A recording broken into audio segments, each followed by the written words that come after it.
close one. I wonder why they keep shooting missiles at me. Well, maybe it's because they don't want the Hindenburg hovering over their backyard. Very funny. So PlayStation 2 is just a few months away. Tell me you're getting one. Are you kidding? With so many games available at launch, you know where I'll be on October 26th. I can't believe you get all that gaming power for only $299. You and me both. Sorry, gang. Maggie here with the summer issue of the PlayStation Underground. We started things off with a trip down to Neversoft to talk to the developers of Spider-Man. I've never seen old Spidey looking so good. For those of you who saw the Legend of Dragoon teaser in the last issue and are hungry for more, you got it. Check out the new behind-the-scenes segment. We went up to Vancouver for the Slam City Jam. We wanted to find out what real skaters thought of SCEA's new Grind Sessions skating game.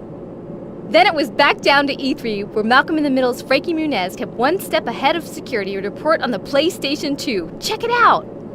Of course, what issue of the Underground would be complete without codes, downloads, and demos? Head to the vault and try Threads of Fate, Tenchu 2, and Chrono Cross, just to name a few. That should keep you busy for a while. By the next time I see you, PlayStation 2 will have hit the stores in North America. Yeah, who says I'm giving you the day off? Well, just for that, mister, no Tekken for you.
Hey, I'm Frankie Muniz from Fox's Malcolm in the Middle, and I'm here at E3 because the guys at PlayStation Underground asked me to come here to check out the PlayStation 2's newest games. What would you say?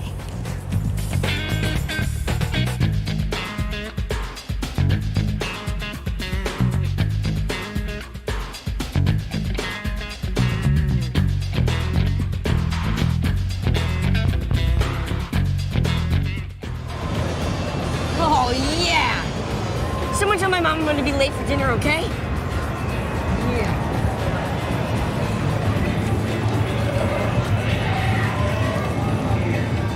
Excuse me, kid.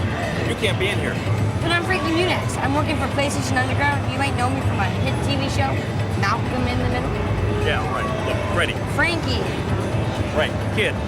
Unless you're 18, I can't let you in here. I know you might be somebody important. You gotta go. Come on, right this way. Let's go. Hey, am I really on camera? Check this out. Hey! Because E3 isn't open to the public and no one under 18 is supposed to be allowed in, I was asked to keep a low profile. Hey, no problem. I'm always up for a covert operation. Metal Gear Solid 2 shows what the power of PlayStation can do. The game's great as Metal Gear. For example, if you're in a hallway and you're being attacked and you see some steam pipes overhead, you can actually shoot at them. Steam will come out, hit your opponent, and take them out. Solid Snake is back. He's got more animations, more actions, more moves. The soldiers are back. They have even better AI and different attacks. It's important to remember in the world of Metal Gear that the technology is used to create great art, but the art isn't there just for visual sake. It's there really to enhance gameplay.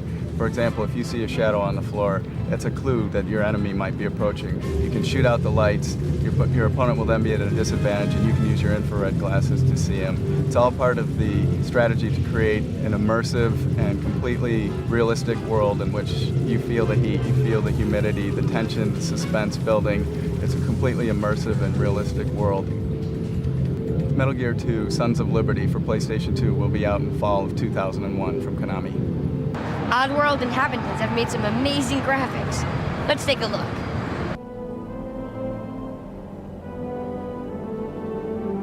This is Oddworld Munch's Odyssey, the second game in the Oddworld quintology, the second game of which there are 5. This time you play Munch.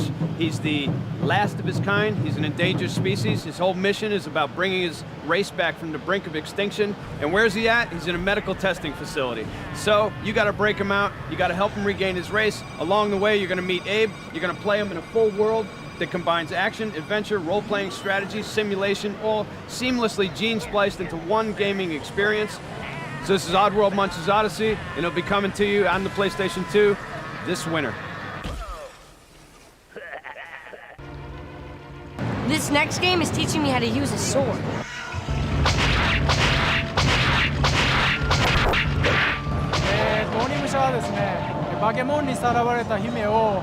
In Onimusha, a princess has been kidnapped by a monster. You play a young samurai swordsman who tries to save her. You will find it cool and exciting to slash through a bunch of monsters one after another. The graphic level we have achieved in this game was only possible because of the incredible capabilities of the PlayStation 2, combined with Capcom's programming expertise. As a result, Japan's samurai era is represented to perfection. Onimusha is coming to your home this November. Expect the best. We won't fail you.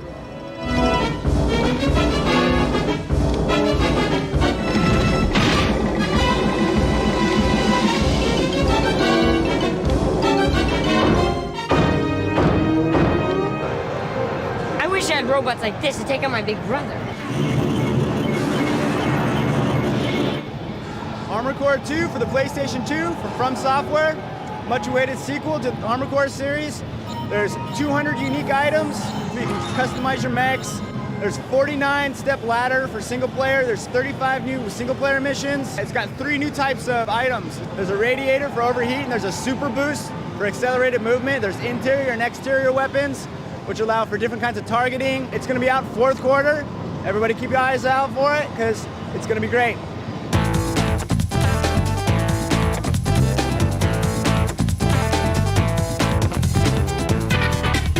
Doesn't that guy have anything better to do? Oh man.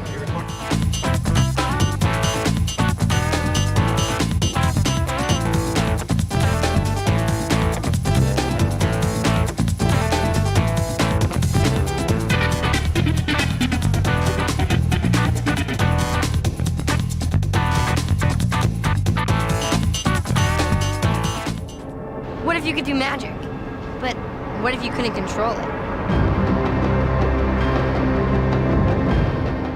We're talking about Summoner, an RPG for the PlayStation 2 that's due out on October 26th.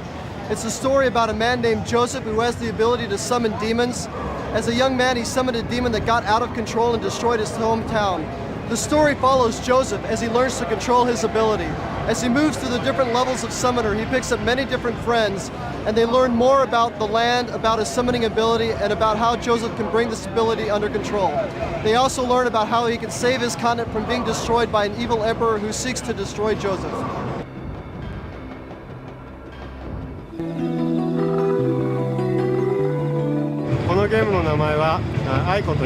This is Nico, which is a working title, and is still very early in development. It is a unique approach to the action-adventure genre and takes full advantage of the power of the PlayStation 2. You play a young hero that must lead a beautiful young girl through a puzzle-laden castle. You'll need to find your way through dark dungeons, trap-filled corridors, dangerously open fields, and challenging enemies, all while protecting and caring for the young girl. There will be so much going on at one time that it will truly test your skills as a gamer. We are excited about the new game engine that offers a whole new level of realism both graphically and in the physics of gameplay. The way the enemies behave, the way they move and attack, and the interaction you have with the world The way the chains look and feel as you swing on them, or the details in the amazingly lifelike background. All these occur in real time and react to the way you play the game. PlayStation 2 opens so many opportunities that the possibilities seem endless. It's very exciting.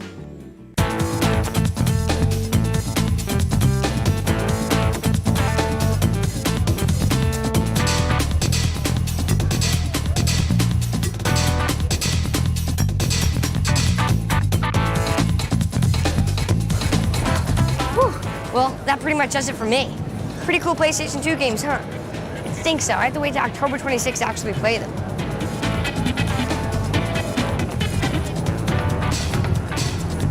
What? I'm just borrowing them for a while? Hey, Frankie! I hope one of those is for me. Uh-oh.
anybody's ever given the opportunity to do Spider-Man as a video game, I think they would just snap it up. He is the superhero. I mean, the best superhero that you could ever come up with. I mean. Plus, he relates so much to like who we were growing up as kids. You know, having trouble with, with girls and money, and then also being able to have all these cool powers, be able to swing around, wall crawl, super strength, Spidey sense, the whole thing.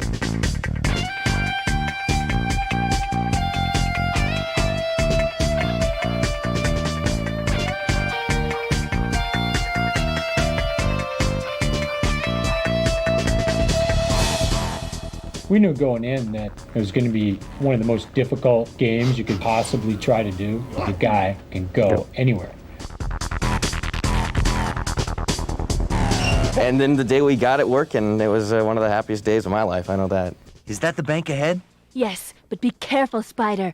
I saw the chopper dropping off armed robbers on top of the bank. Well, it was the day we got Spidey. You could jump off a building, hit your swing button, swing to a building, crawl up, go over like, nice complicated surfaces, pop down, and then start fist fighting with a bad guy that's, try to ruin the world. And we just looked at each other, all laughed and smiled and said, we got something that's really fun, even just to move the character around.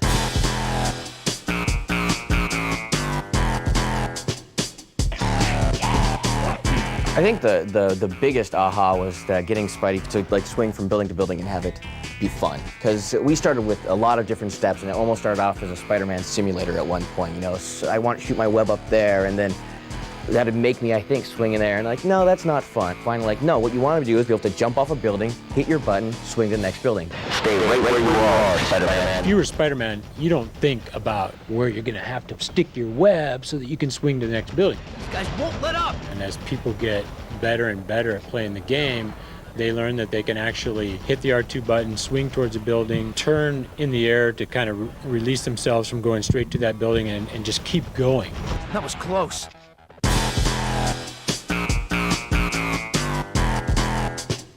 The biggest thing we realized while making this game is getting him in those poses and making it look fluid was so hard. Getting a guy to do that from a jump to a swing to a crouch to a look around is very difficult. So if you're going to go and try to motion capture a guy doing all this kind of stuff, it's just not going to happen because there's no way you're going to be able to tie all those moves back to your ready stance. And so what we had to do there was really put the burden of all that on our animator. Just stepped up to the plate and became Spider-Man, just nailed it on every single one. We've got Spidey on screen. I've heard that he sits at home and actually gets into all the poses.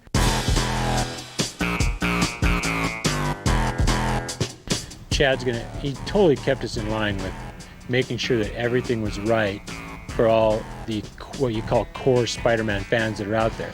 So we've got things in the game that only real live, true to life Spider-Man fans are going to pick up on. You've got, the Fantastic Four's building there, in the very first level you swing by. Throughout the game we're going to pepper it with just fun things that, just the core people will know, but then also the people who don't know will be like, what is this? And then they might be interested in even learning more about it. And actually we're going to try to give them as much information as they need.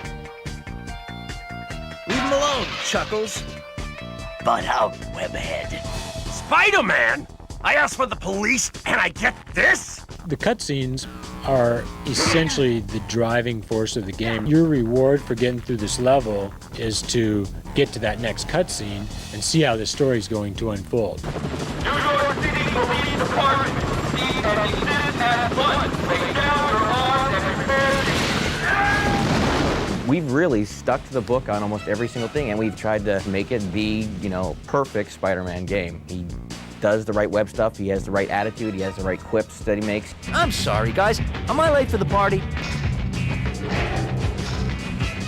At this point, I'm really looking forward to finding out what people think. We're getting to that point, in the process where we can completely see the end, and we got a pretty damn good feeling.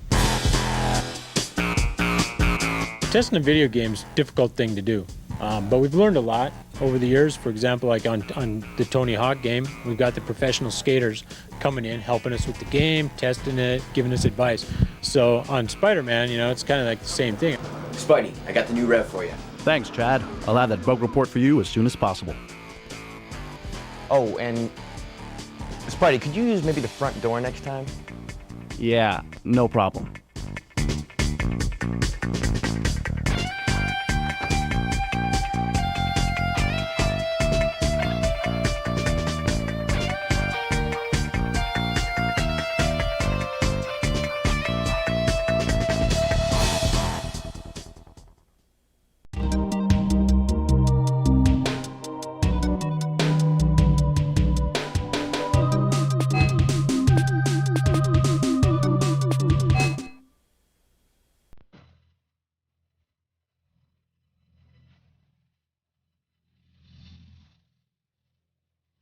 In a beautiful, magical world, a mysterious prophecy begins to unfold, triggering immense change.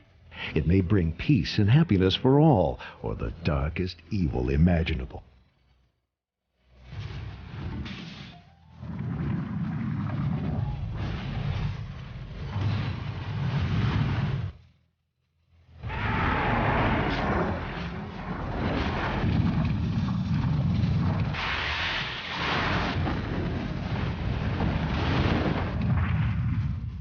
Can you control this destiny?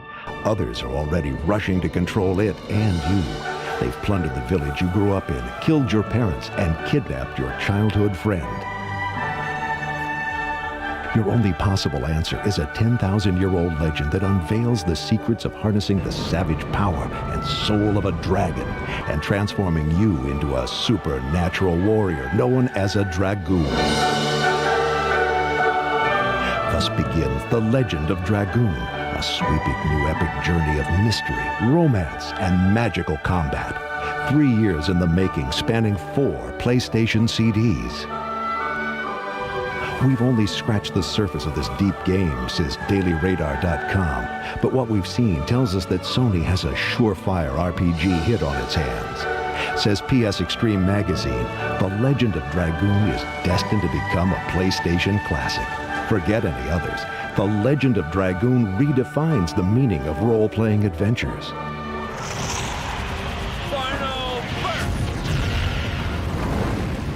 Several new features pull you deeper into the story. We developed an innovative real-time tactical combat system called the Additionals Attack. By pressing the button successfully at the right time, you can execute and control the fighting action. This brings real-time tension to the battle sequences and makes you more emotionally involved with the game and the characters. Gain enough hit and spirit points, and you will gain the power to transform into a powerful Dragoon.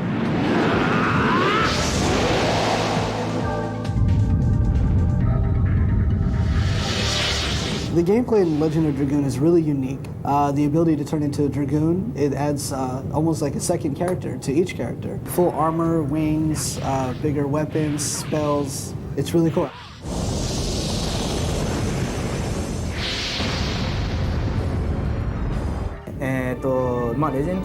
There are 9 highly developed playable characters with over 200 enemies, over 200 items, and more than 80 hours of deeply involving gameplay. Vengeance, betrayal, a struggle with destiny, both good and evil. A new level of storytelling in a sweeping epic. The best movie of the summer just might be on your PlayStation disguised as a game. The demo is waiting for you in the vault.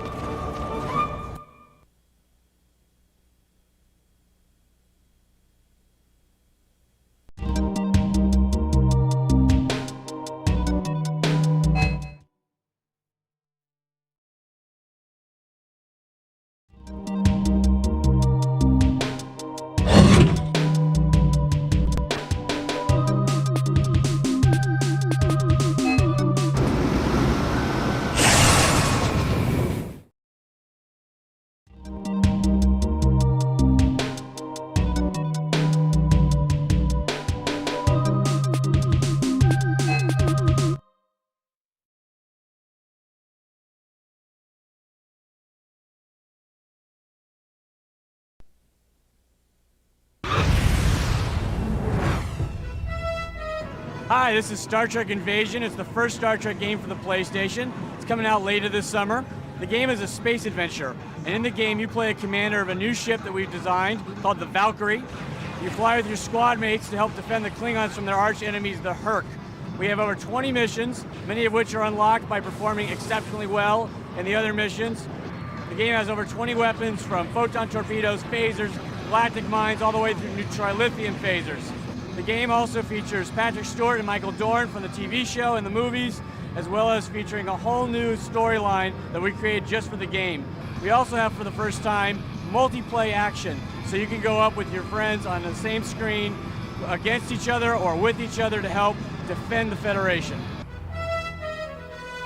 Sound effects, music, the whole thing tells a compelling story, but intense action.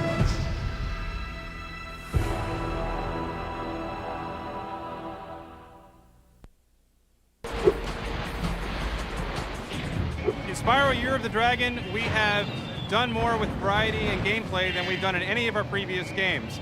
The thing we like the most about Spyro Year of the Dragon is that you can play as 4 different critters in the game. You can play as a strong man, you can play as Sheila the kangaroo, you can play as Sergeant Bird the penguin, and you can play as Agent 9, who's a monkey with a big gun who runs around blasting things.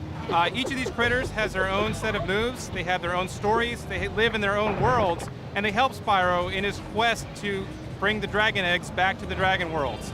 Another thing that we're really excited about is the variety of mini-games. As Spyro, you can go into a skateboard park, you can compete against other characters in the game in a skateboard challenge.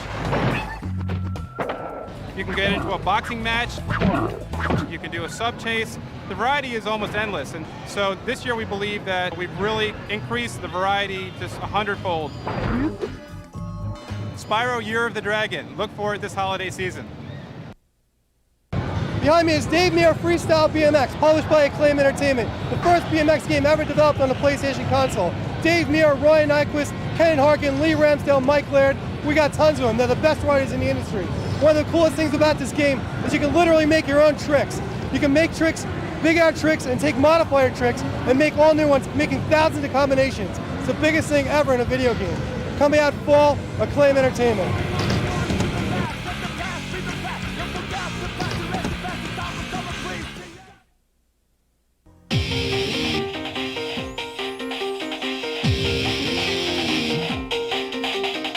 We're showing off Parasite Eve 2 here from Squaresoft. A lot of things have changed about the game. The main thing is the battle system. We're no longer using a turn-based system. We're not using a real-time system where you just pretty much run around, target the monster, and shoot. You don't have to wait your turn. The game looks great. You don't have to scurry from the monsters. You're encouraged to fight as much as possible. She has a lot of new weapons. She has a flamethrower, grenade launchers, a railgun, and there's a gunblade somewhere in there too. When you fight, you get experience, which releases the Aya's hidden parasite energy. So essentially your magic develops as you fight more monsters. Adds quite a bit to the action. Parasite Eve 2 from Squaresoft, coming out in September, so keep an eye out for it.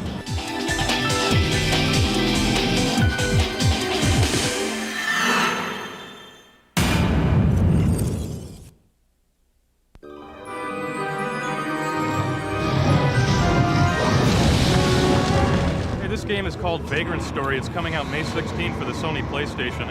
One of the great things about this particular game, it's an active time battle system, and what I really like is that you can target the individual body parts of your enemy. So you can slash the legs to reduce mobility, you can slash the arms so they're not as effective in attacking you or defending themselves.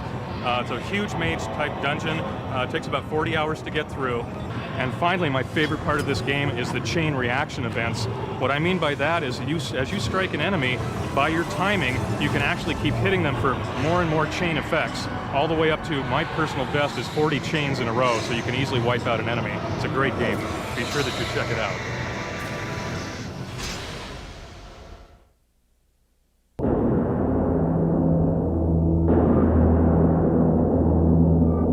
Hi, this is Alone in the Dark, an action-adventure game. It's a game about a new experience of fear. When you arrive on the island, you don't even know why you are there and what you have to do in order to survive in this hostile environment. so you have to play very carefully. Imagine that you are in an old mansion, abandoned, with only a flashlight. You are very aware of what is going underground, and in the shadow corner, you use your flashlight, and suddenly a monster fall on your shoulder. You can put it down and shoot it. It's alive, it's not alive, you don't know. You run away. You don't understand if you have dreamed or not, or where is the truth. It's very insecure, in fact.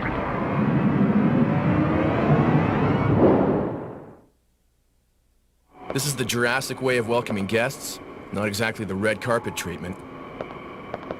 There's no response. It's okay. David's still alive. So let's get moving. We still got a mission.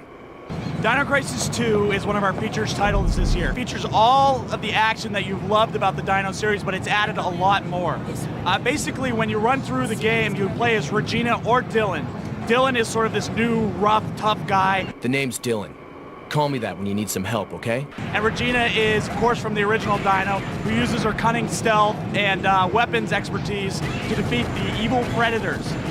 Basically what we've done with Dino is kind of overhauled the series. We've increased the polygon count, added greater detail to the characters, just made the environments much more realistic. And you'll use this new combo system. You'll earn points for each dinosaur you kill. And as you go through, you kill more dinosaurs, you'll earn more points, which in turn you'll be able to buy more weapons. This game features tons more weapons than the original. You've got everywhere from sort of rocket launcher type weapons to fully automatic machine guns, and we've increased the power of them greatly as well. Tons more action, and it's coming at you this fall only from Capcom.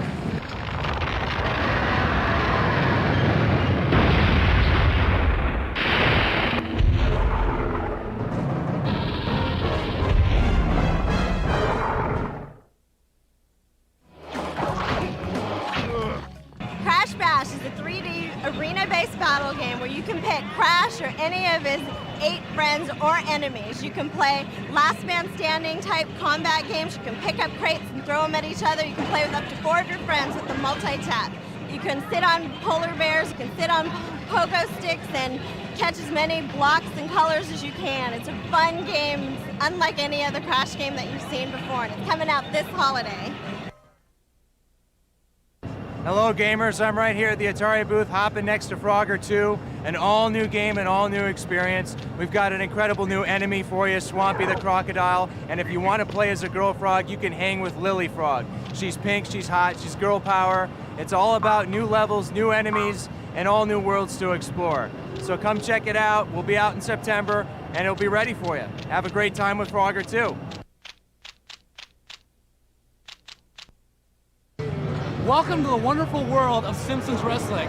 We are so excited to bring you this product. We got a ton of features in this game. You got your Homer, we got Bart, we got Krusty, we got all of them. Let me go over some of the special features right now. Homer's got a bowling ball, he throws it at you. You got the Bumblebee Man, he's got a Chihuahua, for goodness sakes. I mean, you got Krusty with his mallet. There's so many different aspects and levels of this game. It's gonna be a great experience for everyone in the entire family. We even got, in the single player version, you can fight against Patty and Selma as a tag team, Burns and Smithers. So all these different aspects are included, including pinfalls, grappling, special maneuvers, including like body slams and that kind of a thing. So look forward to seeing Simpsons Wrestling coming out later on this year for the winter season.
Vancouver, Canada. It's the gateway to thousands of miles of wilderness. It's also home to Slam City Jam, the North American Skateboard Championships. In nature, gravity rules. Things fall. But in skateboarding, everyone is trying to defy gravity as much as possible.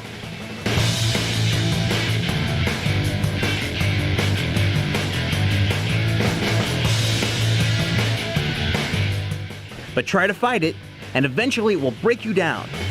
The difference between falling and flying is a matter of control.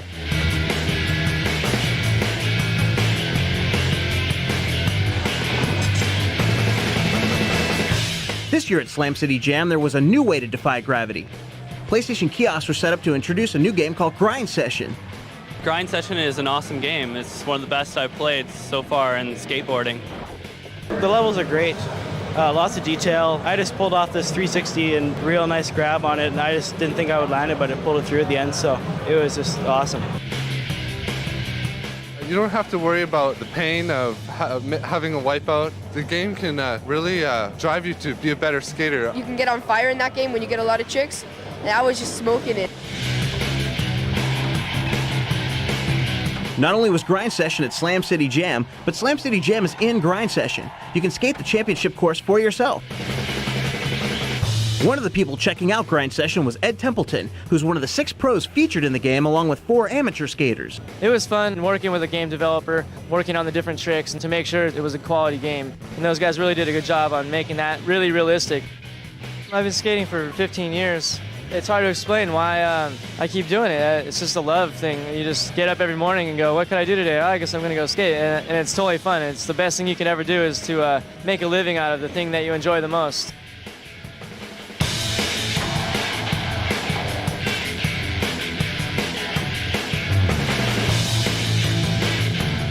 But then I got injured the first day of skating the course here. Definitely not 100% right now. I thought yesterday that I wouldn't be able to skate at all, so I'm lucky to even be out there at all right now. Despite an injured heel, Ed Templeton beat gravity and won Best Trick in the Street Division.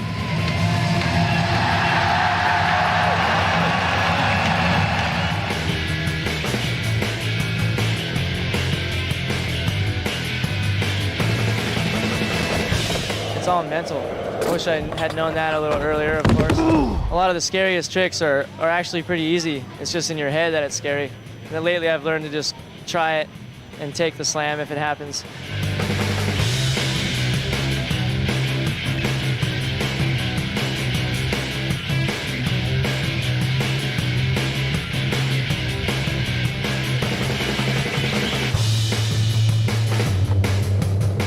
How well can you beat gravity?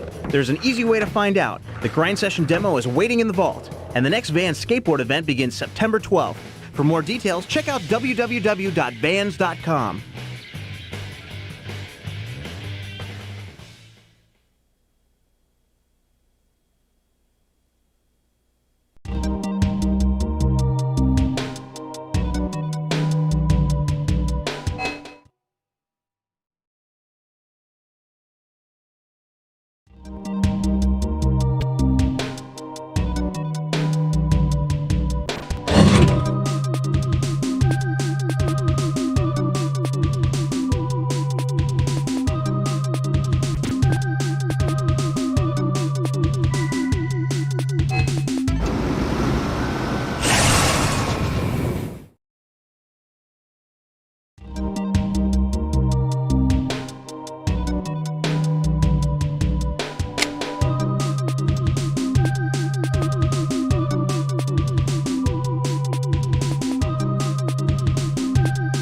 Yes!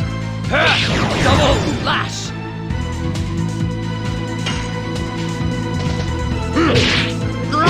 Harpoon!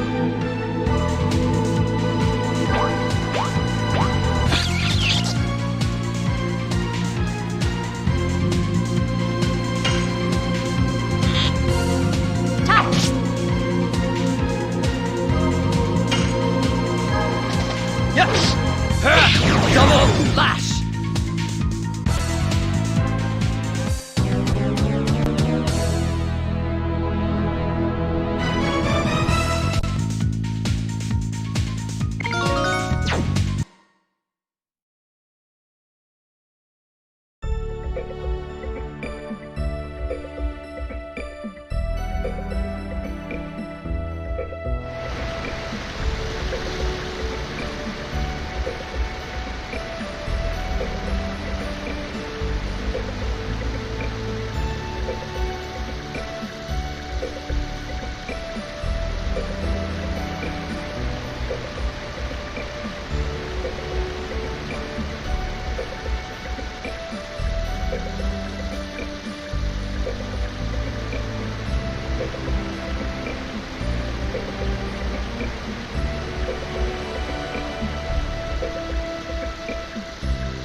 Yes!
Touch!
Yes! Tap! Go!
It is the age of the warring states. The old shogun has fallen, and samurai warlords fight savage battles for the right to hoist their flags over the great castles of Japan. But far from the battlefield, unseen and unheard, a different breed of warriors ply their deadly trade. Born in shadow, they will die as shadows. They are the ninja.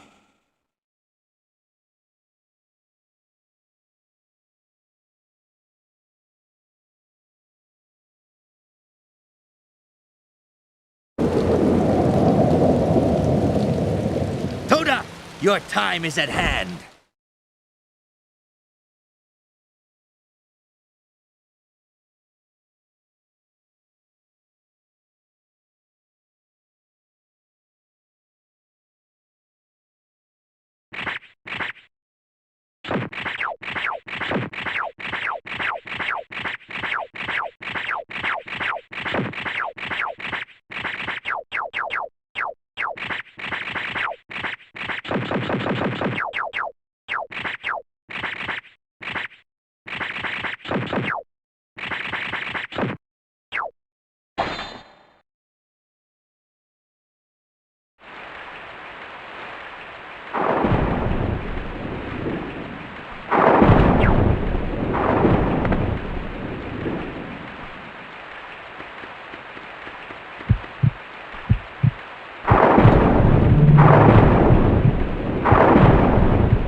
You can't escape. Enemy! You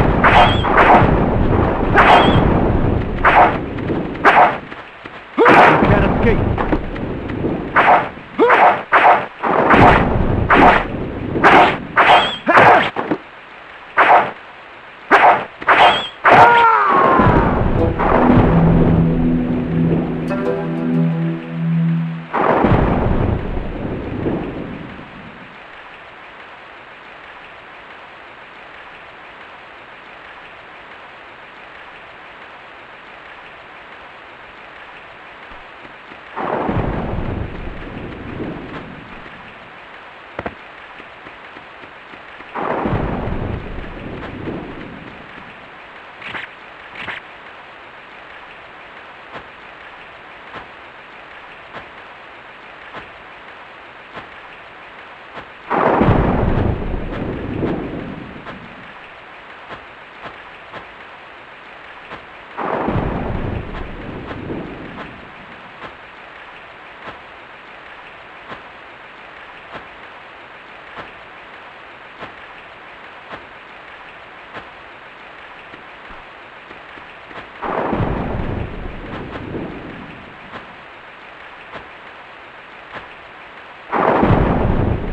enemy!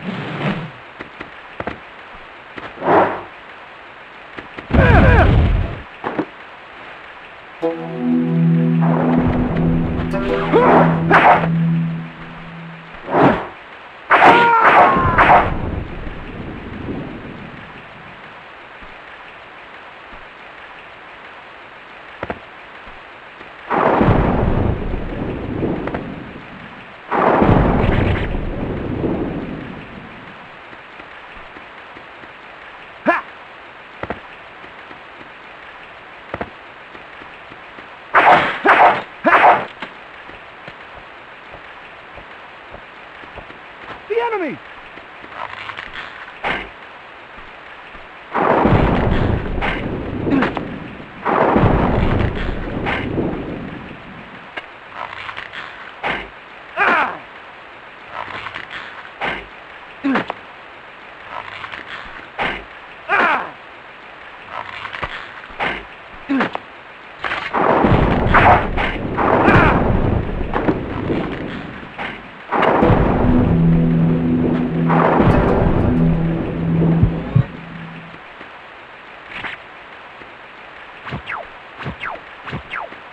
The enemy!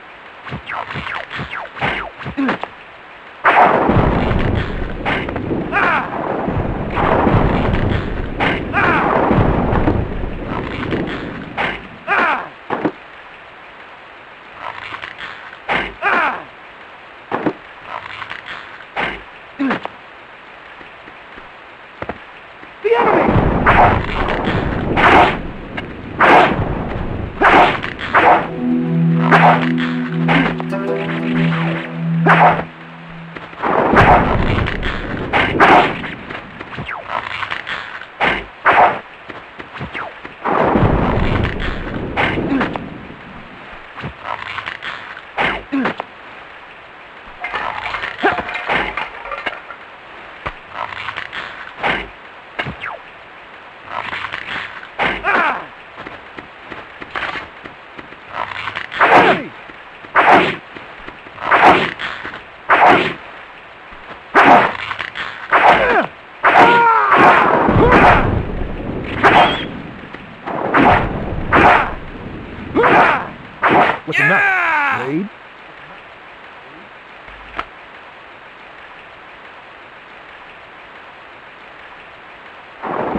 A Romulan combat group has launched a number of unprovoked attacks on Federation shipping in the Xeria system, near the neutral zone.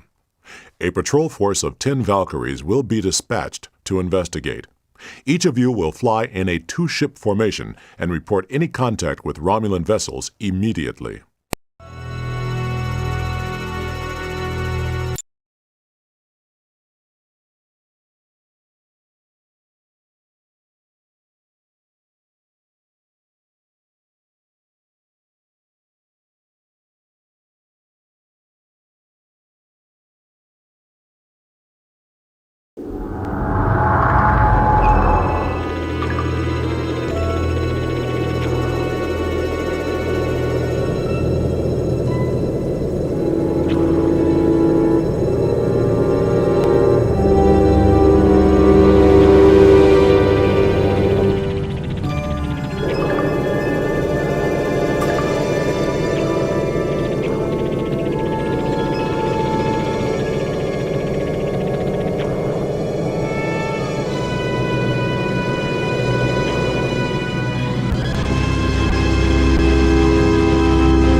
The Romulans have proven to be more dangerous than we had expected. This battle may mean the end of our fragile peace with their empire.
Access granted.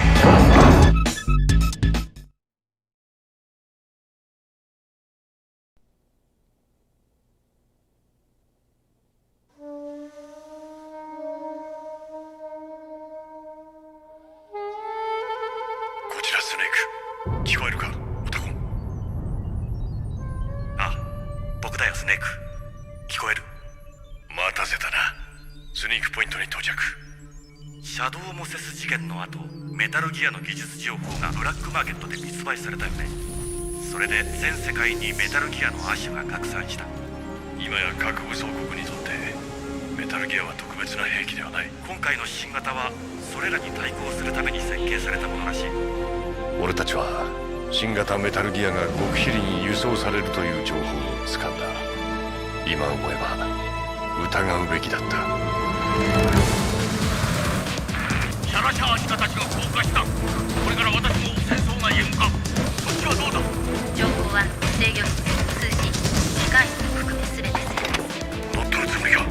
コントロールを抑えるつもりだよ。いいか、あれを奪取したらタンカーを沈める。誰が操縦を？ VR 訓練を受けたのはあいつだけだ。奴しか手に命中どうするつもりなんだ。奴らの手にメタルギアが渡れば大変なことになる。約束したろう。この作戦が終われば部隊を去る。いやよ、タイは家族も当然。どこにも行くところはない。いいんだぞ、ここは自由の国だ。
そうしよう。大佐と共に沈め。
Hi gang, I know you can't wait to get your hands on a PlayStation 2, but thanks to Frankie Muniz, I got mine already and it rocks! Hey Maggie, speaking of Frankie Muniz, I've got a video feed coming in from the set of Malcolm in the Middle. He's calling every half hour for you. Really?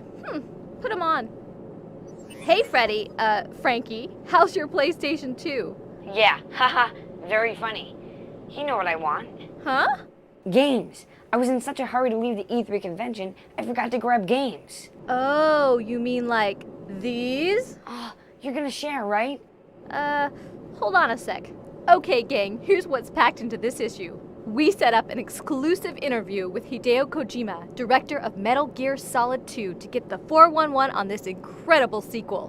Whether you've yet to pick up a copy of Grind Session or you're a seasoned skating veteran of the game, a new segment has some of the pro skaters and developers showing you insider tips on hidden challenges and how to push your level of performance.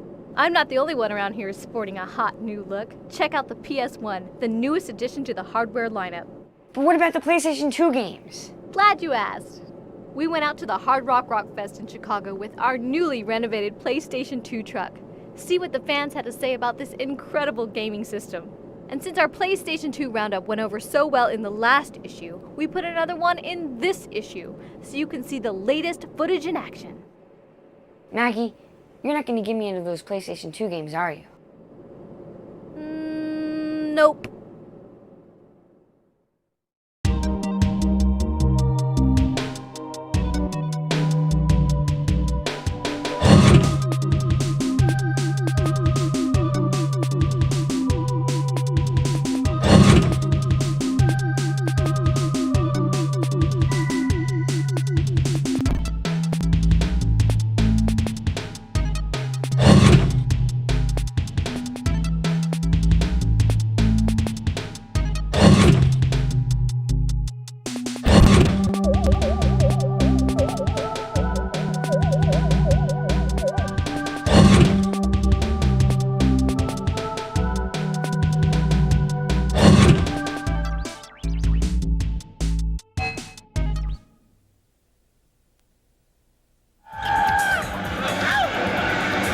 At E3, the biggest video game trade show of the year, one game dominated conversation.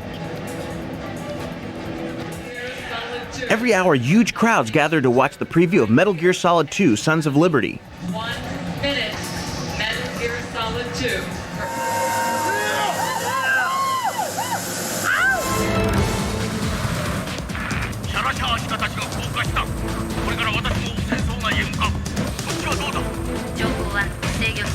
Many said later it was the most amazing game footage they'd ever seen. It was incredible. I've never seen any video game like it before. It's reason to buy PlayStation 2 alone. The director of the series, Hideo Kojima, is now back in Japan hard at work, but he took a short break to give PlayStation Underground subscribers an exclusive inside look at the game. The response to Metal Gear Solid 2 at E3 was well beyond our expectations. And while we are very happy, it's also a little scary. We're going to spend the next year creating the game, and we're using the high expectations as a positive source of tension. Does anything we've created yet exceed my expectations? No. While working with hardware and human limitation, we're trying our best to create a game that is as close as possible to the vision I have imagined in my mind. Although I don't know what will happen later, right now it's not something that has exceeded that image yet. But when the game is completed, and many different people play what is closest to the game I have imagined, they take it beyond my own imagination. That's what's fun about games.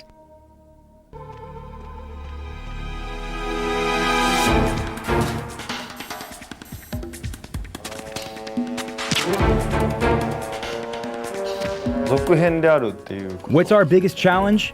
To capture what gamers want in a sequel. It is not easy to find out what they want, or what series features they like the most. Secondly, the fact that we're developing on a new platform, the PlayStation 2, offers a challenge. The series could evolve many different ways on the PS2, but what evolutions will gamers be comfortable with? They want features they liked in the previous game, yet we still have to create surprises too.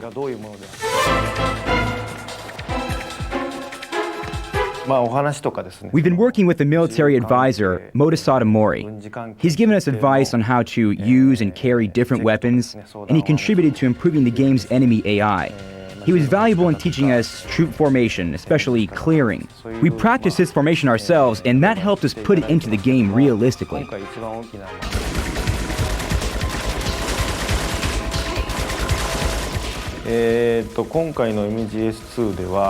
People notice how much detail we put in the game and wonder what details we have to leave out.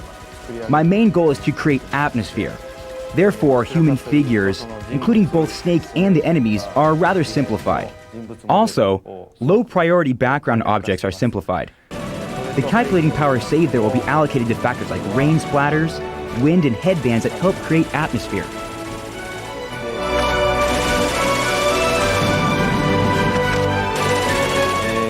Our art team leader is Yuji Shinkawa. I met him 6 years ago right after I graduated college. He is amazing because he's young and his art style is so passionate, yet his lines are very mature, like someone who's been in the business for decades. He also comes up with many innovative ideas. I'll throw him a couple character concepts, and he will throw them back to me with a bunch of unexpected twists and surprises. As in the previous series, I'm the character and mechanics designer. Because we're making a sequel, I thought our challenges would be easier than in the previous game, but now I'm finding them more difficult. I'm working through trial and error. With the new PlayStation 2 hardware, I need to incorporate more details in the art and think more about the settings. We still have a ways to go, but I hope everyone's looking forward to this game. そうですね、映画ではないので、僕のメッセージを 100% When I make a game, I want it to have a message or theme that I can communicate through the dozens of hours that users play the game. It's very difficult to communicate something while the user is playing the game and so much information is being processed at once. With Metal Gear Solid 2, I'd like to explore how our digital era will evolve and the effects it might have on us. To do that, I'm using a digital medium. 今2の方を作っている Will there be a third Metal Gear Solid? Others may be able to plan a series in advance and figure out each sequel. But I'm the type of person who wants to do everything now and put everything I can into what I'm currently working on. I'm creating the game without thinking about Metal Gear Solid 3. I want to put everything that would go into the third series into the second one.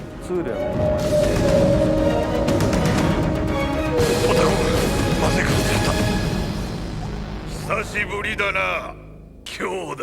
お前は？そう、俺だよ。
How do you top off a perfect day of rock and roll, listening to 12 hot bands headlined by Metallica?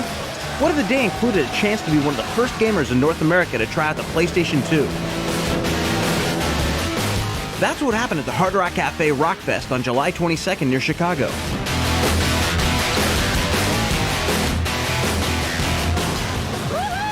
It was the premiere of the new PlayStation touring attraction, a 68-foot air-conditioned trailer that lets more than 60 people at a time check out the PlayStation 2. What did they think? We were so impressed. It was beautiful. It's starting to look like people now. Extra true people.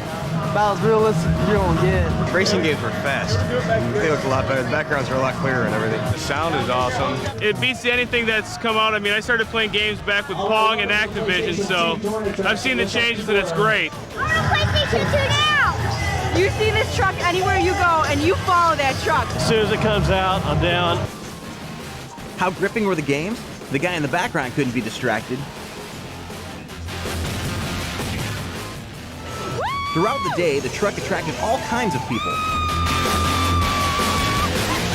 That included performers from on stage like Stephen Fitzpatrick and Jimmy Madla, guitarist and drummer for Veruca Salt, and Ed Robertson, singer and guitar player from Bare Naked Ladies.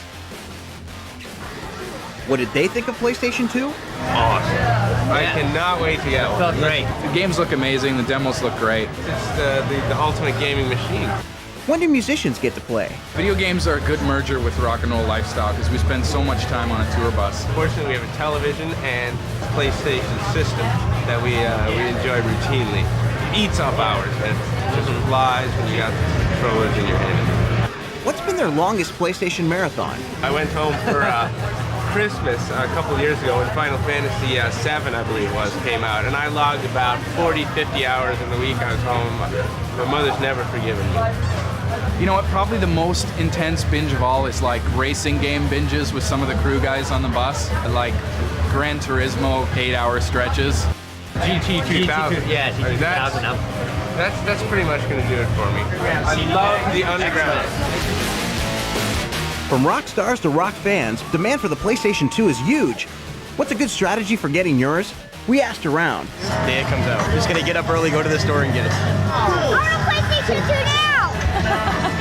My girlfriend is buying me a PlayStation 2 for my belated birthday present. It's one of the best birthday presents I'll have for a long time. Don't ask the bad question, I'll kick your butt. Will you buy me PlayStation 2? For $299, it's a value in a DVD. Yes, I am going to do that for you. Son, I love you, man. Buy it online. It's the only way to fly. Yeah. No more standing in lines. Nah, no lines for us. Order it up, get it shipped right to the door. Get playing it as soon as possible. I'm gonna have to quit my job. Yeah, let's quit our jobs. Yeah, we're out. All right.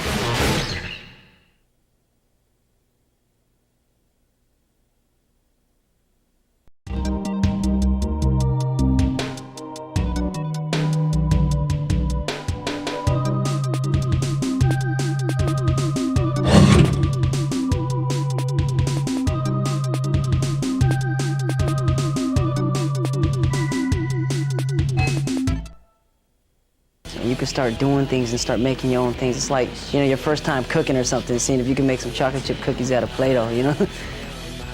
The developers explain how this keeps the game fresh.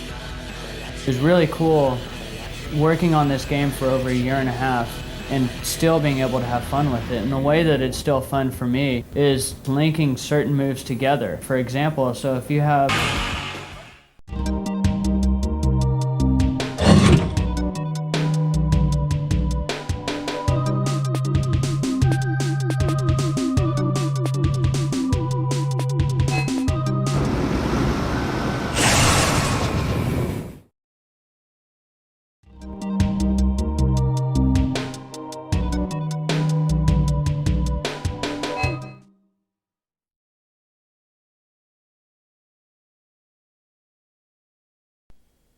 This cool move is from Medieval 2, the level Greenwich Observatory.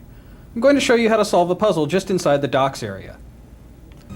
In the docks area, you'll come to a room with 4 switches. Each of these switches has a meter above it, and you can change the positions of the meters by using your hammer on the switches. The solution to this puzzle is actually in the next room, and can only be seen if you stand here where it glows blue hold down L1 and triangle to remove Dan's head. Then press L1 and triangle again to switch to the point of view of Dan's head. Once this is done, you can press the R2 and L2 buttons to look inside the chamber and see the solution to the puzzle. Here we can see that you need to set the first and second switches to the full position and the third and fourth switches to the barely full positions. The key to this puzzle is losing your head. Then we can press L1 and triangle to return to control of Dan's body and set the switches to the correct positions. The solution to the puzzle is random each time you play the game, so you'll have to do this yourself to solve this puzzle in Greenwich Observatory. And that's how it's done.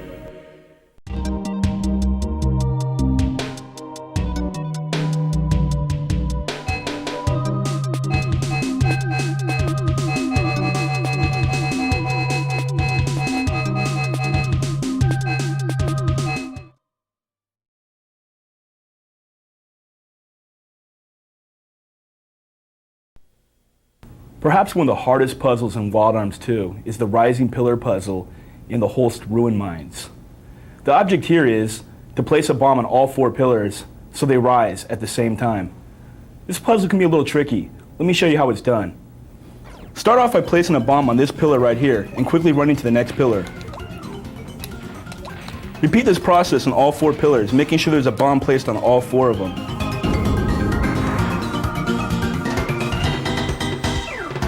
And that's how it's done.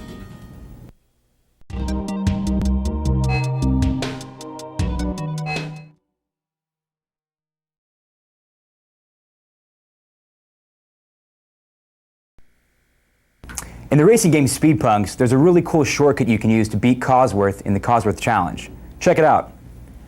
From the starting point, race forward along the intended pathway here, and take a sharp right turn along a dirt path. As you approach this ramp, you're going to notice there's some turbos you can pick up.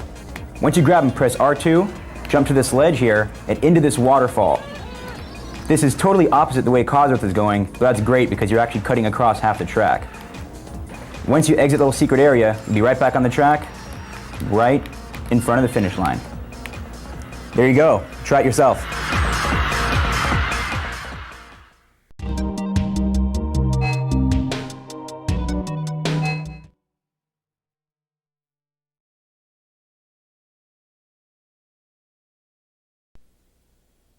In the game Tomba 2, there's a pretty tough event to complete called the Precious Ring. In this event, a miner asks you to collect a ring that he dropped from the pipe in the large mine underground pipe area. The tricky part is actually getting to the ring. It's located in a hidden room at the bottom of the underground mines area. Now I'm going to show you exactly where to find that. As soon as you start the event, you want to come back here to the underground mine entrance. Equip your squirrel clothes. And when you have that done, you make your way to the right, all the way over to this first chain here. And you want to jump off the chain and then glide downwards until the screen shifts just slightly south like that. Then start flapping your wings towards this middle dirt path there, and then you will fall into the secret room if you have the right spot. Inside the secret room, pick up the small mud clump, jump on the red platform, and hit the blue switch to return to the top. From here it's pretty simple. Just return to the coal mining town through this door ahead.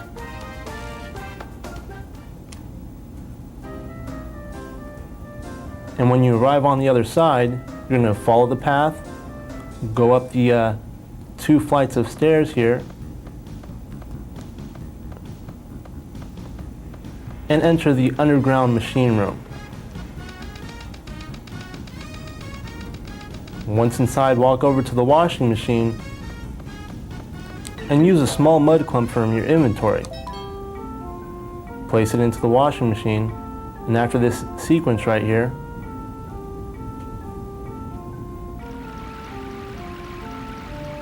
it will actually emerge as the precious ring. Take that ring back to the miner at the entrance, and you'll complete the event. Good luck.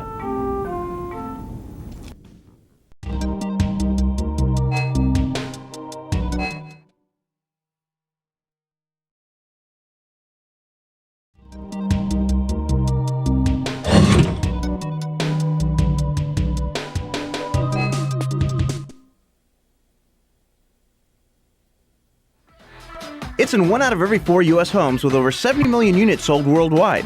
So what can we do to make the original PlayStation better? Shrink it. This is the newly redesigned compact version of the PlayStation called PS1, released in September. It's about a third of the size of the original PlayStation and much lighter too. So it's really much easier to take with you on trips, take with the family, take over to a friend's house to play. I think one of the benefits is that we've actually redesigned the on-screen display and also offers you the option to choose different sound effects when you're using the PlayStation as a CD player, for example. We've also announced another cool peripheral for the system, which will be available sometime next year in Japan and sometime after that in overseas markets like North America. And that is a 4-inch high-performance LCD screen, which can be connected to the PS1 and allow you for greater flexibility for portable play. One of the key benefits in Japan is with the advance of cell phone technology, which is called iMode in that country. The PS1 will be able to be connected to cell phones to allow you to download games and also exchange information with memory cards.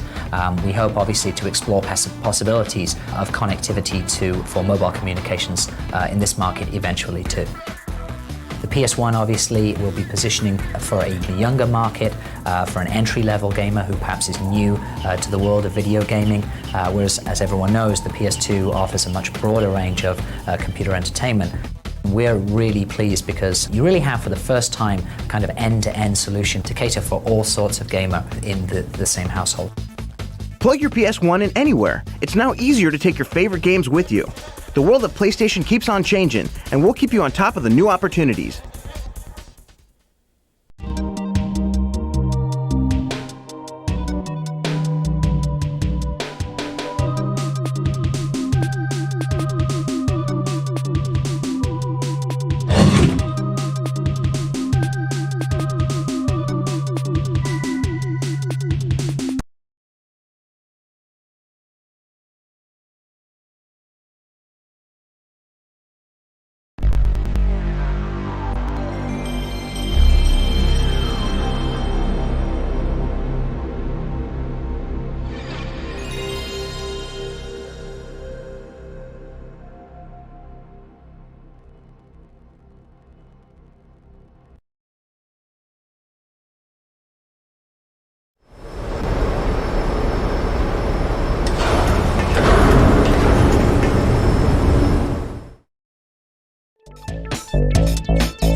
There's excitement in the air now as the men's 110 metres hurdles final is about to start. Let's have a look at the lineup. Canada on the lane furthest away. Next is player 1. And next to them, the Republic of South Africa. And next to them, the United States. And then Australia. Next along, Russia. Next is China. Italy then complete the lineup.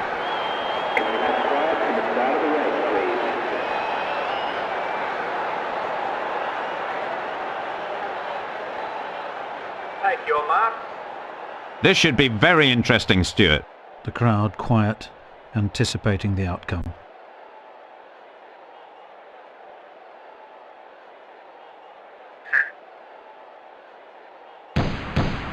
The athletes are back in their blocks then, waiting for the starter.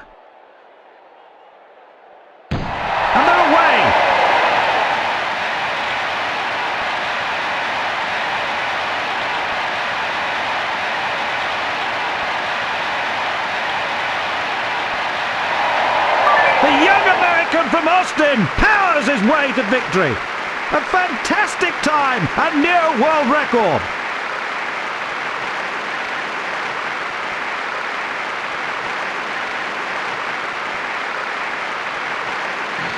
Let's see how they're placed now.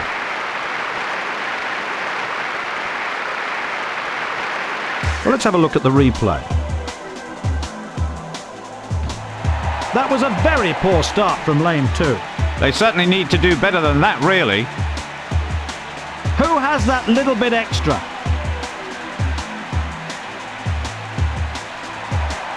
A terrific all-round winning performance from the United States.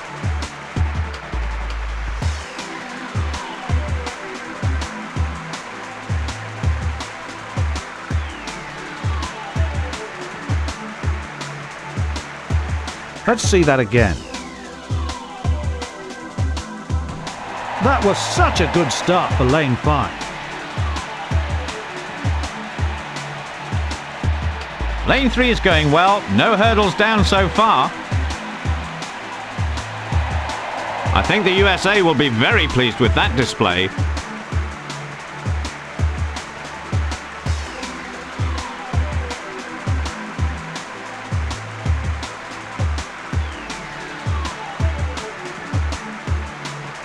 Let's see that again. Well, lane 6 will really set him up for the race. Yes, Stuart, they've done really well there. The important thing at this stage, you must keep your rhythm. Quite an atmosphere now for the final of the men's hurdles. Let's look at the start list. Canada on the inside. Then player 1. Next is the Republic of South Africa. Next along, the USA. Next along, Australia. Then Russia. Next is China. And in the outside lane, Italy.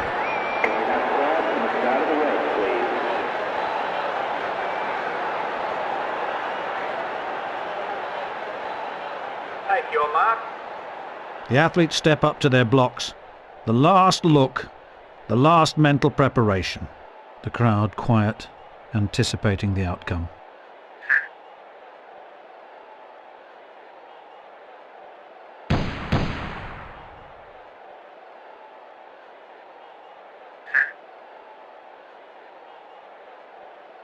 So the athletes are preparing to start the race once again.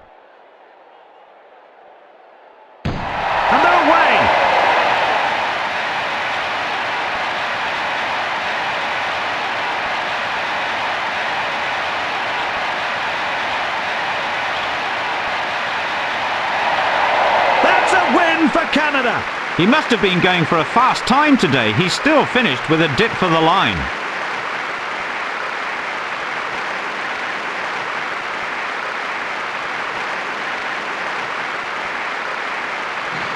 Let's have a look at the scoreboard there, the official results of that race. Well, let's have a look at the replay. Lane 3 needs to be so much quicker out of the blocks. Lane 1 going so well, is clear so far. What a great victory for Canada there.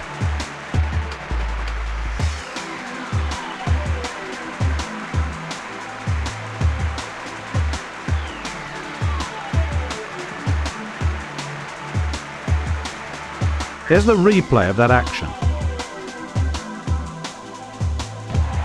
Lane 2 was pretty slow off the mark there. We were certainly expecting much more than that from them. Lane 1 going so well, is clear so far. What a great victory for Canada there.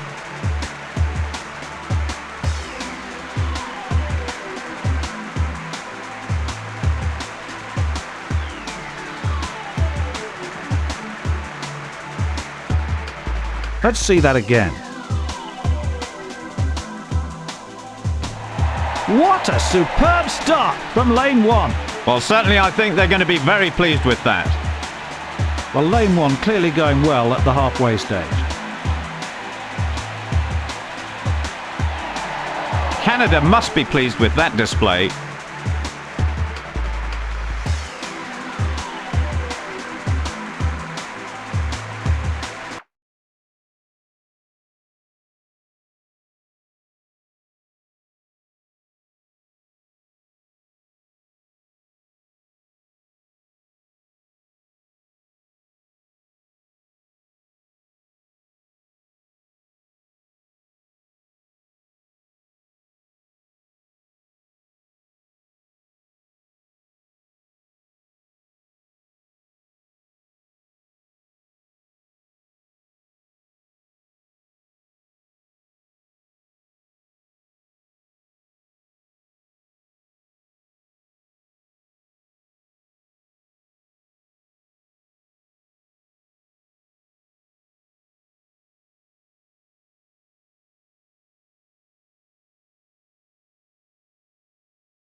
Touchdown! Oh my! At 6'3", 225 pounds, Chris Redmond is a classic pocket passer.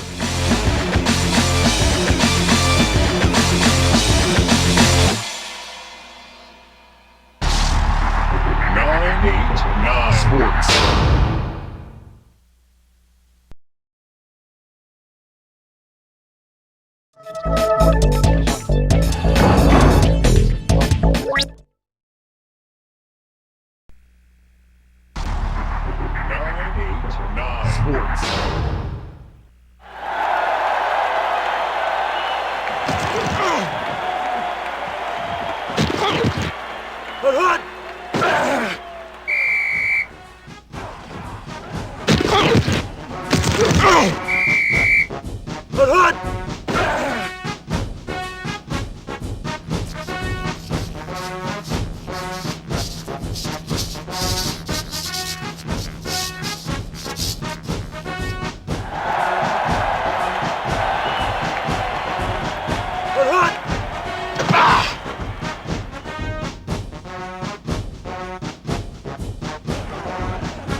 Hello, I'm Keith Jackson, calling the plays for 989 Sports NCAA Game Breaker 2001.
Woohoo! Alright, it's party time! I'm here at one of the many shindigs going on around the country to celebrate the launch of the PlayStation 2 computer entertainment system. And to help kick things off, we decided to split up this issue of the magazine. Disc 1 will have all the usual cool stuff that you can play on your PlayStation, but Disc 2 is all DVD, baby. You know what that means. You'll need a PlayStation 2 to play the second disc. You're going to have to scour the countryside for one, because these things are flying off the shelves. Not nice to gloat, Maggie. Just because you've got one already. And soon, so will everyone else. Okay, so on Disc 1, we headed up to Montreal to hang out with the developers of the new Grinch game. Then we partied on at some of the biggest PlayStation 2 launch celebrations. Must have been a tough couple months for you.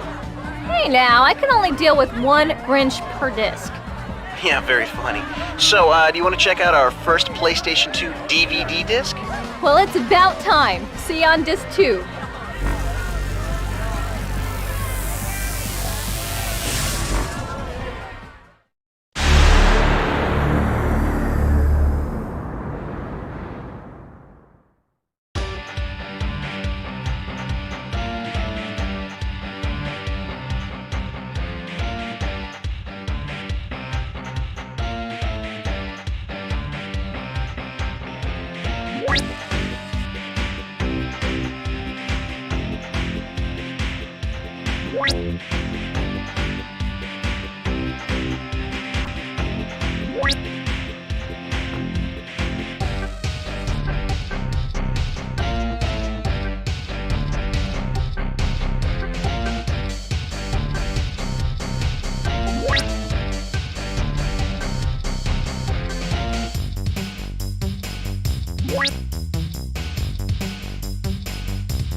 It's only a matter of time. Vasquez will come back for you.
I got it!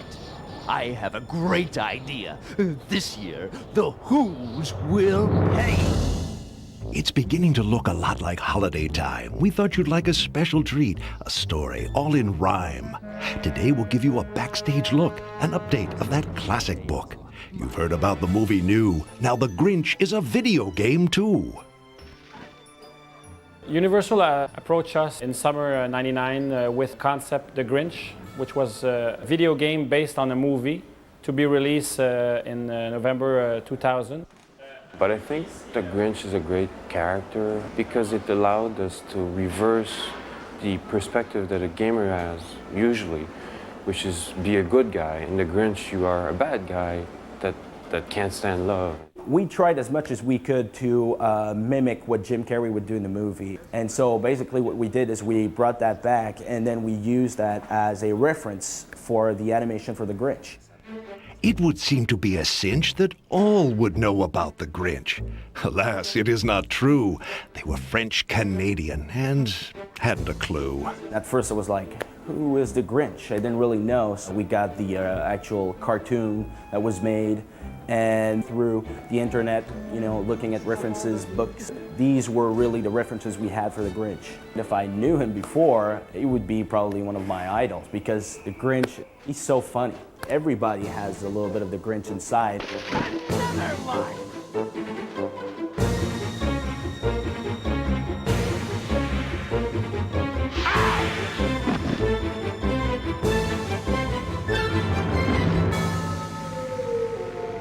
The Grinch's mission was most foul. When he heard those whoos, oh, how he'd howl. So as the tale goes, he set out to see if he might steal Christmas away that same Christmas night. I'd say the game departs from the movie as soon as we get out of Whoville. What we've done is we've created environments that didn't exist in the story. As soon as you get out of Whoville, you go to Who Forest, Who Lake, you go to the dump.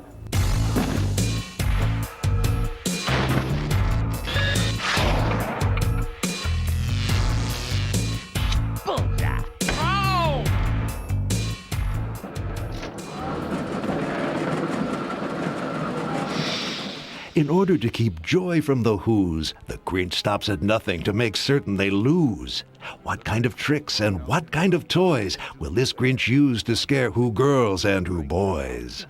What we really wanted with the gadgets in the game, we wanted to give the player the feeling that they were actually building them. So what we did is we scattered blueprints of the gadgets throughout the levels. And the player can't just use a gadget, it's not like the gadget is just floating around. You have to find the blueprints, go back to your computer machine in the Grinch cave, where everything is starting, and then build up the gadget just much like a puzzle, I'd say. You're just moving the pieces together until you fit them in place, and then the gadget is activated.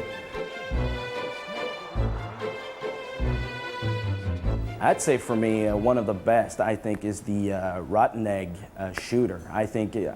Just the idea of shooting rotten eggs I thought were pretty funny. So green egg, I should say, but the green egg launcher I thought was an interesting weapon to use. Just throwing eggs in people's window and see them running because it smells so bad. I thought it was pretty interesting. Yeah, Grinch! The Grinch is really fiendishly crude. He likes to be rotten, nasty, and rude. But can this new game hope to cause such fear? The answer is quite devilishly clear. The Who's will cringe and quiver and hide as the gamers give in to their Grinchier side. Time for a facelift, Mr. Mayor. The interesting thing about the tricks in the Grinch was that we needed to use the tricks and put that in a video game format. So we had to think about tricks that could be played, and with a controller. The funniest tricks are those against the mayor. Let's say you have the mayor's posters scattered across Whoville, for instance, and then you would have to paint a mustache or change into a clown. Yeah, Grinch! The Grinch does love to tease and to taunt, but now we must know more about this game that we want. Is it easy to play? Is it done in a day? What do you say? What do you say? You really don't look healthy. The game is constructed in a way that an inexperienced gamer can easily go through the game, have fun, and finish it, and see the ending. But also, to complete the game 100% takes a lot of dedication. I'd say one of the most challenging puzzle is what we call the clock tower. In the movie, you have a tower which displays the days left before Christmas. The idea is basically to change the days that are left just to make people free. Take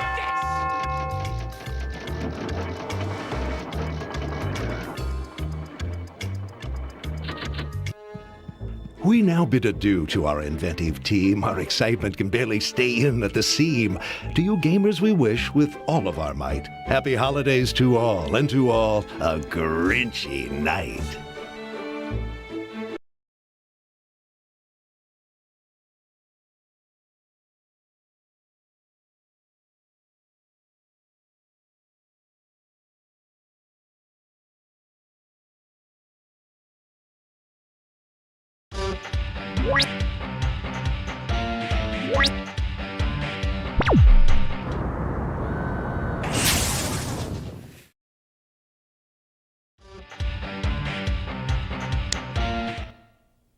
This cool move is for Legend of Dragoon. I'm going to show you how to open the locked chest in the Phantom ship. Here we go. In the Phantom ship, there is a chest that says evil may come to the person who attempts to open the treasure chest. There's a combination lock on this chest. To get the combination, leave the room where the treasure chest is. Go down to the lower right-hand corner of the screen, and then make your way over to the staircase that leads down to the lower deck of the ship. In the lower deck of the ship, you'll find a hallway filled with ghosts and several doorways you can enter. You must fight your way through the ghosts in the hallway to get to the door all the way in the far right-hand side of the hallway. Once you get into the room at the end of the hall, make your way into the upper right-hand corner of the room, where there's a small sparkling bit on the floor. Press the X button to inspect this, and you'll be visited by 4 ghosts. Each ghost will tell you a different number. Take note of these numbers. For 3 of these 4 numbers are the solution to the combination. Now that you're equipped with the clues that'll help you solve the combination lock, make your way back through the hallway to the upper deck of the ship. The first time you attempt to open this chest, you'll get 10 tries. If you're unsuccessful in choosing the combination within 10 tries, the chest will lock up on you, and you'll have to go get new clues from the ghosts in the lower deck. Using the numbers that the ghosts in the lower deck of the ship told you, rearrange the numbers until you find the correct combination. Whenever you input the incorrect combination, you might see 3 dots appear on screen afterwards. This indicates that one or more of the numbers you chose was the correct number and was in the correct position for the combination. This will help you know you're on the right track when you're trying to figure out the combination.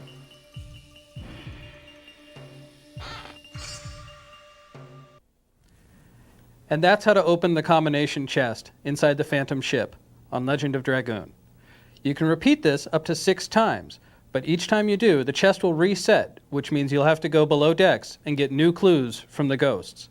You'll also get fewer and fewer times to input the numbers before the combination resets each time. Good luck!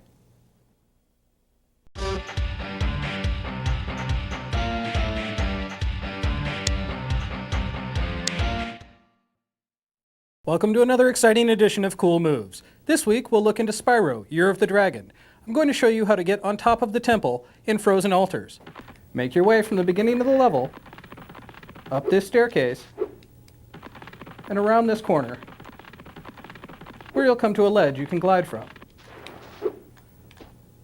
From here you can glide onto the temple.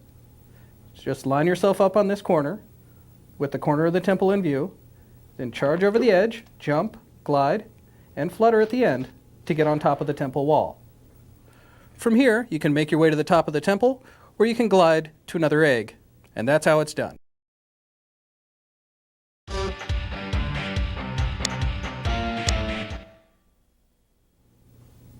Here's a cool move for the level Farcom Expo Center in the game Siphon Filter 2. Now the troubling part is getting through the ventilation shaft immediately following the second checkpoint without alerting the guards nearby. I'm going to show you how it's done. Starting here, immediately after you acquire your second checkpoint, you want to climb up into the ventilation shaft and then follow it as it winds around the many different corners. What we're looking for here is the 3 ventilation grates. What we want to concentrate on is the second or the middle ventilation grate. That's where we'll get a clear view of the GI. Once again, not this ventilation grate, that's the first one, but the second one, which is right here. First thing we need to do is go ahead and shoot out the ventilation grate with our pistol. Okay, then you see a GI right down there. Now we need to go in and equip our crossbow because it uses tranquilizer darts. It's very important that we do not kill the GI because that will fail the mission. We do not want to shoot the GI in the head because that will also kill the guard, which once again we do not want to do. Shoot him anywhere else on the body with your crossbow. That'll take him out. And you want to continue down through the ventilation shaft until you reach the final grating. Switch back to your 9mm pistol, shoot that out, and then drop down to the floor below. And that's how you get through the ventilation shaft without alerting all the GIs.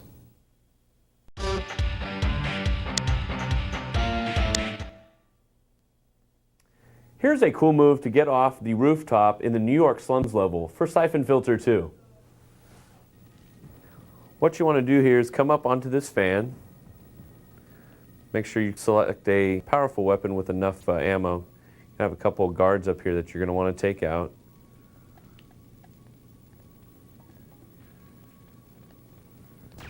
Go ahead and take them easily out with headshots. Have one there on the level of the rooftop that you're on and the one below. Pick up any flak jackets and ammo that they have. Then come over here to this ledge on top of the roof. Turn around and drop down below. And use your L1 button to see an awning down below that says Clean Rooms, Low Rates.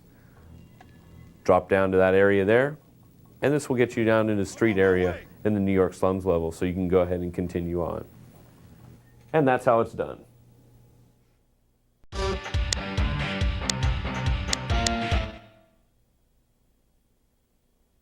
In this segment of Cool Moves, I'm going to show you how to get past the Norse God puzzle in the Spiral Tower for Wild Arms 2. Let me show you how it's done. First of all, when you come to this room, you'll notice that there are 7 plates. You must hit these 7 plates in a certain order in order to open up the door to the next room. The first plate that you want to activate will be this one right here, the one that talks about the mother's face. The second plate you want to hit will be this one over here, the one that talks about 2. The third plate you want to hit is going to be this one.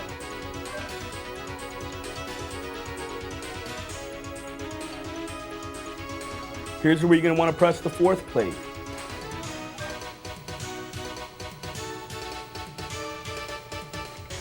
Here's the 5th plate.